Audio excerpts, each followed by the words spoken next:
ఇప్పుడున్న వాతావరణంలో? ట్రయాంగిల్ పోటీ ఉంది ఇక్కడ. ట్రయాంగిల్ ఫైటే ఉంటుంది.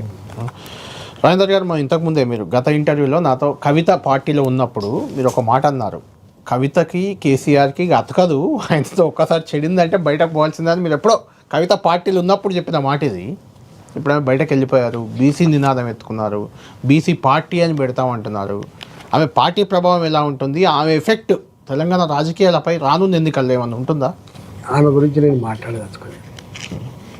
వాళ్ళకి ఏం సంబంధం అండి బీసీల గురించి? నేను పాలసీగా చెప్పిన, కేసీఆర్తో ఒకసారి చెడింది అంటే మళ్ళీ అతకదని చెప్పారు.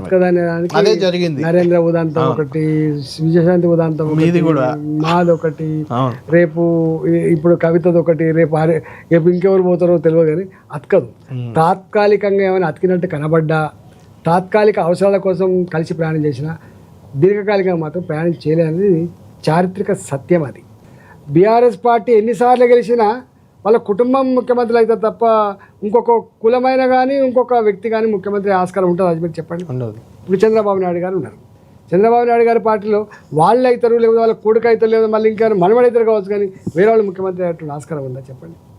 జాతీయ పార్టీలు ఉన్నాయి. జాతీయ పార్టీలలో కూడా ఇక్కడ భారతీయ జనతా పార్టీ ఇప్పటిదాకా గెలవలేదు. గెలిచిన పార్టీ ఏమైనా ఉంది, 40 అది కాంగ్రెస్ పార్టీ. కాంగ్రెస్ పార్టీ పేరుకేమో మాది ఎస్సీల బీసీల పార్టీ, ఎస్టీల పార్టీ అని చెప్పుంటారు కదా. మరి ఎందుకో 50 ఏళ్ళు వాళ్ళ అధికారం ఉన్నారు. 50 ఏళ్ళు అధికారం ఉండగా కూడా మరి ఈ రాష్ట్రంలో ఒక బీసీ ముఖ్యమంత్రికి అర్హత లేదా?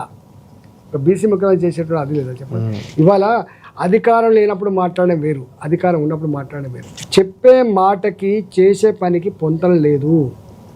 భారతీయ జనతా పార్టీ అయితే ఇప్పటిదాకా అధికారం రాలేదు, కానీ మొట్టమొదటిసారిగా స్వయంగా మోడీ గారు ఎల్బీ స్టేడియంకి వచ్చి ఇన్నేళ్ళుగా ఇన్ని పార్టీలకు అధికారం ఇచ్చిండ్రు, ఒక బీసీ ముఖ్యమంత్రి చేయలేదు, మాకు అధికారం ఇవ్వండి, మేము ఒక బీసీ ముఖ్యమంత్రి చేస్తా అని చెప్పి ఫెయిల్ అయింది కదా నినాదం.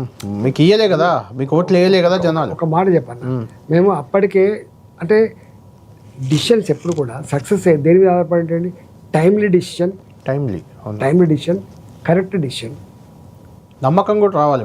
మీరు ప్రకటిస్తే మీ హామీ మీద నమ్మకం జనానికి రావాలి కదా. ఎన్నికల షెడ్యూల్ విడుదలైన తర్వాత ఏం చేశారు రాజేందర్ గారు? బీసీ ముఖ్యమంత్రి అని నినాదం ఇచ్చి ప్రజల్లో నమ్మకం కల్పించాల్సిన మీరు అధ్యక్షుడిగా కిషన్ రెడ్డిని చేశారు ఫస్ట్, తర్వాత రామచంద్రరావుని చేశారు, ఫ్లోర్ లీడర్గా కౌన్సిల్లో ఒక రెడ్డిని చేశారు, అసెంబ్లీలో ఒక రెడ్డిని చేశారు, మహేశ్వర్ రెడ్డిని, ఇలా అందరినీ చేసుకొని మేము బీసీ ముఖ్యమంత్రి అంటే జనం నమ్ముతారా మిమ్మల్ని?